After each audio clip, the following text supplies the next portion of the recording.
What's happening, folks? It's your boy Galactic Brew coming at you with another football video. Although this time it's not going to be a Falcons related video. I told y'all yesterday that I was going to do another video giving my predictions for the entire week 1 of the NFL season. As y'all all know, it jumps off Sunday at 1 o'clock. Of course, one of the featured games is my Falcons versus the Kansas City Chiefs, which I gave my breakdown on yesterday.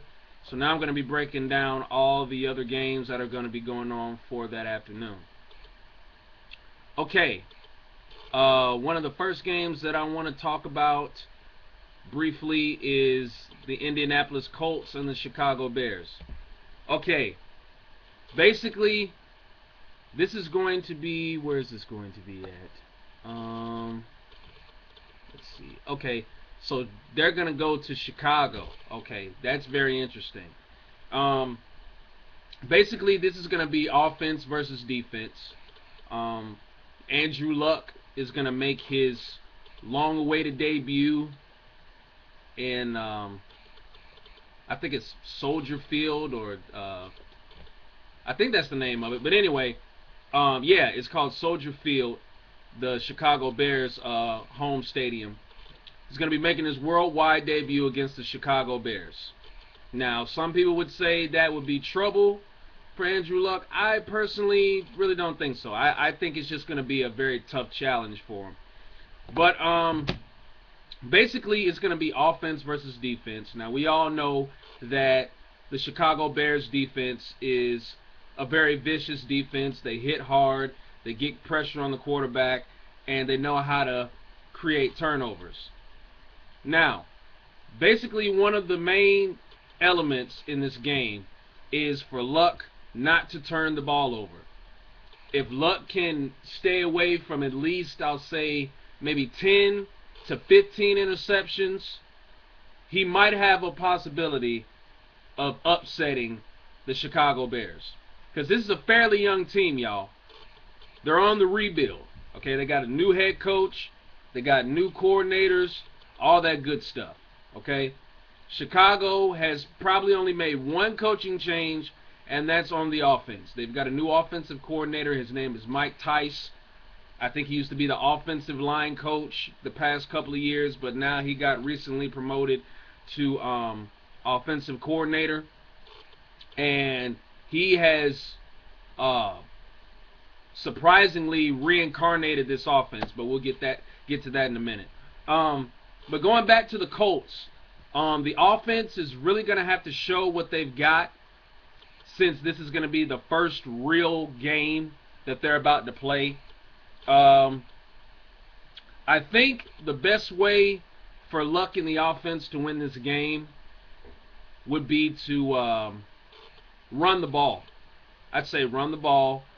Use a heavy dose of Donald Brown and Vic Ballard, their supposed 1-2 combination in the running game, because in the past we've seen the Bears' run defense really hasn't held up. Now, with that being said, from what I've seen this preseason, it seems like they've sharpened up on their run defense. But the only difference is this is the real thing. This is not preseason, so it's no more playing around. We're going to really get down to business on Sunday. So the run game for the Indianapolis Colts is definitely going to have to be on point. Like I said, the Chicago Bears have improved their run defense, so we'll see how that plays out as far as the game goes. As far as in the passing game, I mean, I probably wouldn't try to pass the ball too much, because their secondary is very solid. I mean, they got Charles Tillman, they got Tim Jennings, they got Major Wright. They just added Kelvin Hayden, who came from the Falcons last year. So their secondary seems to be pretty improved or upgraded. So, you know, Andrew Luck has to be very careful on how he distributes the ball downfield. I mean, we saw what happened in the Washington game, you know, with D'Angelo Hall. So Andrew Luck has to be very, very careful of how he takes his shots to his receivers and tight ends. But you know what? As much as I would like to see Andrew Luck get his first win on national television, I don't think it's going to happen.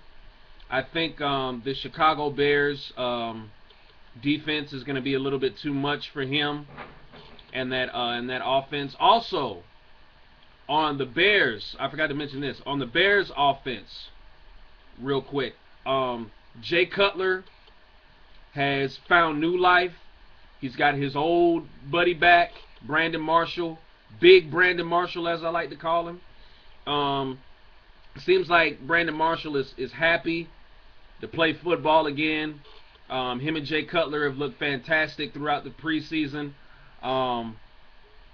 This secondary, I'm kind of concerned because they're fairly young, and this is going to be their first taste of real NFL action.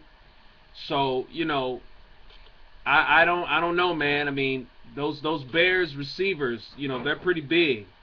I mean, they got of course they got Brandon Marshall, they got Alshon Jeffries, their draft pick, and then you still got to worry about Devin Hester and Earl Bennett, and then they got the other rookie, Chris Summers, who is a very big receiver. So I don't know, man. I don't know if you play man coverage on these guys. I don't know if you double cover them. I don't know. I mean, but the secondary is going to have to find a way to stop these receivers. And then, they've got their big tight ends, Davis and Adams. So it's going to be a tough task for the secondary, but I don't know. But they've got to find a way to either man these guys up and jam them, or they're going to have to sacrifice giving up big plays, in order to stop these guys. But overall, man, I just think the Chicago team is too experienced, and they're too big and physical, and I think that's going to eventually rattle Andrew Luck at some point in the game. And I see the Chicago Bears winning this thing. But like I said, if Andrew Luck can somehow find a way to pull it out, that'd be awesome to see. But I'm going to go with Chicago in that one. See, next game. It's very interesting. Philadelphia Eagles going up to Cleveland to face the Cleveland Browns. I think this game is going to come down to the Cleveland Browns. I think this is a very important game for them, with all of the changes and a little bit of the controversy that's going on up there with Brandon Wheaton, the rookie, being their new quarterback, and of course with Trent Richardson. So I think this game is going to be all about the Browns. What can the Browns do? I mean, it's their first home game. They're playing against a very dangerous Philadelphia Eagles team. So basically, the Browns, in my opinion, have to come out and get on a hot start, I believe. As far as the offense go, I mean, I don't know. I don't think they have enough receivers that are fast enough or skilled enough to really hang, with that Philadelphia defense. If you really want to know my honest opinion, I mean, yeah, they've got Ben Watson, the tight end. They've got who is that? Muhammad Massaquoi. They got Greg Little. So they have some pieces. And then I don't even know. I mean, Ben Watson is the only tight end they really have. I mean, they lost Jordan Cameron. They lost Evan Moore. So, Ben Watson is going to really have to hold down the fort there. And that defense, I really don't know. They haven't really been good for the past few years. So it'll be interesting to see what happens there. But basically, for Cleveland, much like for Indianapolis, they're going to have to run the ball. They're going to have to use Trent Richardson a lot in this game. I mean, I know they have a solid number 2 in Brandon Jackson, but he's kind of getting up there in age. So expect to see a lot of Trent Richardson in this game. the Philadelphia run defense, much like the Chicago Bear run defense, has not been all of that good over the years. But again, they have improved. So, they're just they maybe might have to throw some screens, or some halfback tosses, or just run some trick plays in order to get that run game going. As far as the passing game is concerned, they're probably maybe might have to run the risk of taking some shots downfield, maybe over the middle, something along those lines. I don't know. But that secondary is very solid. They're not one of the top secondaries in the league, but they're solid for what they have with Asamoah, Rogers, Cromartie. So yeah, they're very good. Also, the offensive line is going to have to play a big part, because the Philadelphia Eagles pass rush is very good too. They've always had a good pass rush. All together as a defense, they're really not, that great. They're solid, but I think their defensive line is what has carried them through over these years. So expect to see a lot of blitzing at some point. But yeah, they know how to get to the quarterback. So it'll be interesting to see how the rookie Wheaton can overcome that pass rush. But what I actually think is going to happen, I actually think Philadelphia is going to pull this out. I think they're just a better team, honestly, and I think they're more skilled on both sides of the ball. So I'm going to go with Philadelphia to beat the Cleveland Browns. Another good game, the Miami Dolphins taking on the Houston Texans. Again, another difficult game for a rebuilding team going up to the Reliance Stadium. The Houston Texans are excellent at home. I think they've only lost 2 or 3 home games, if I'm not mistaken. But they've got a pretty good home record. So it'll be interesting to see how Ryan Tannehill handles that. Now, of course, we all know that the Miami Dolphins were the talk of the season this year. They were on Hard Knocks. We pretty much got to know them this whole offseason. And we know the cuts that they've made. We know the situation about Chad Johnson and all that stuff, so we're not going to even get into that. We're just going to talk about the football game and the team.